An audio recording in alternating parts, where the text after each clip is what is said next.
Time for a little MACtion here at the Voice of College Football. Please like the video, share these videos out on social media, subscribe right here. Hit that bell for the notifications to know when we go live, which is constantly 25 team channels to keep you up to date on college football. Please join the discussion and let's talk MAC football.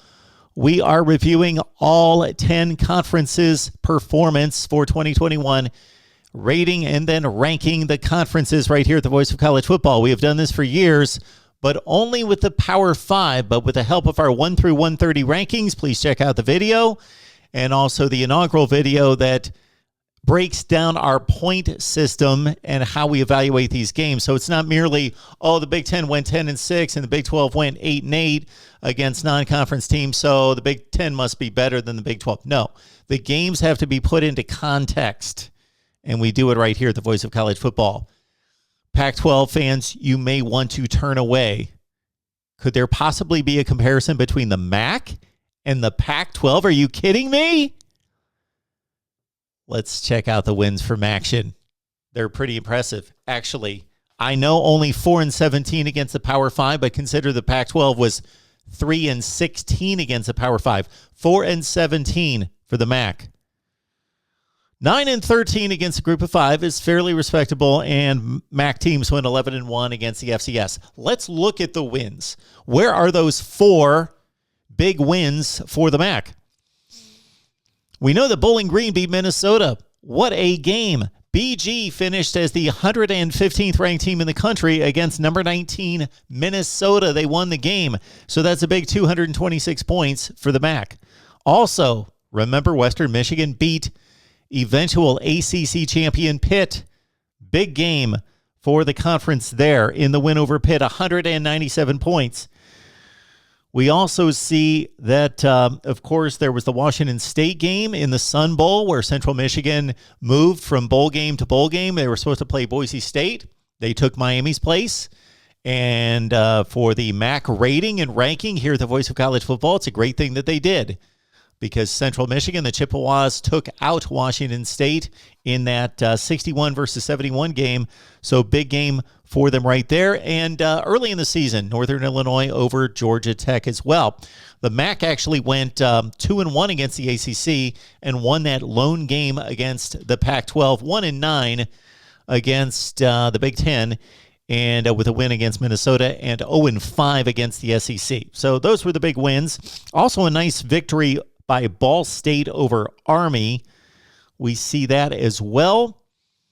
And then Toledo beat UMass. You've got the win by Western Michigan over Nevada and against San Jose State. So those good wins for the MAC. Also Miami of Ohio over North Texas as well. And then a bunch of FCS wins. Again, 12 games against the FCS out of the 55 played non-conference, and the MAC won 11 of those games. Let's go to the losses. So once again, the MAC went 24-31 out of the conference. And yeah, if you look at MAC schedules, I'm starting to look at the schedules for 2022. They're pretty impressive when you look at the non-conference games. Of course, they play in a weak conference, relatively speaking, but these teams consistently load up against the power brokers in non-conference play. Let's look at the losses. Are they too damaging? Well, not really, most of them, because they were playing such higher-ranked teams. But there were a few. Toledo losing to Colorado State, not good. Also, Northern Illinois losing to Wyoming, not good. 150-point loss for the conference right there. Also, you see the one FCS loss really killed Duquesne in Ohio. Other 100-plus point losses included Temple beating Akron, Mizzou over Central Michigan in that game. LSU beat Central Michigan again. You would expect a MAC team, even one of the better MAC teams, Central Michigan, to lose to LSU and Missouri, 20 spots lower in the rankings roughly, even though Mizzou was down and LSU was really down by their standards. Michigan played MAC teams twice. They beat Northern Illinois. That was a 3-65 game, and also Michigan over Western Michigan. Coastal Carolina over Northern Illinois. So this would have been a nice little swing for the MAC, where If you watched that bowl game on the first day of the bowl season, Cure Bowl, Coastal Carolina beat Northern Illinois 47-41, but NIU had it right down near the goal line to try to win the game. Had they would have swung a lot of points right there for the MAC, 103 points. A loss by Eastern Michigan to Wisconsin factored in as well. And Cincinnati played Miami and just a number of games here. Again, 31 losses outside the conference, 17 against the Power 5, 13 against the Group of 5, and there it is. So if you add it all up, folks, here are the point totals. The MAC in the losses, negative 2,582 points, and I'm going to check my math, folks, when we get to the final call.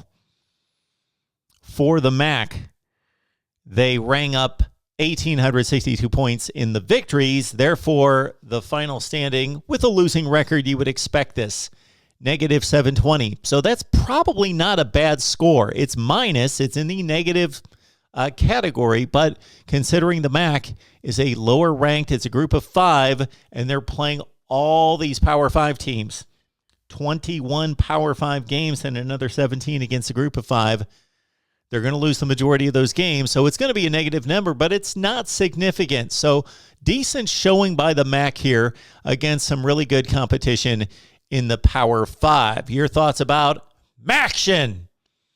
And leave those comments down below. And, of course, subscribe right here at the Voice of College Football. And we will see you next time with another conference breakdown.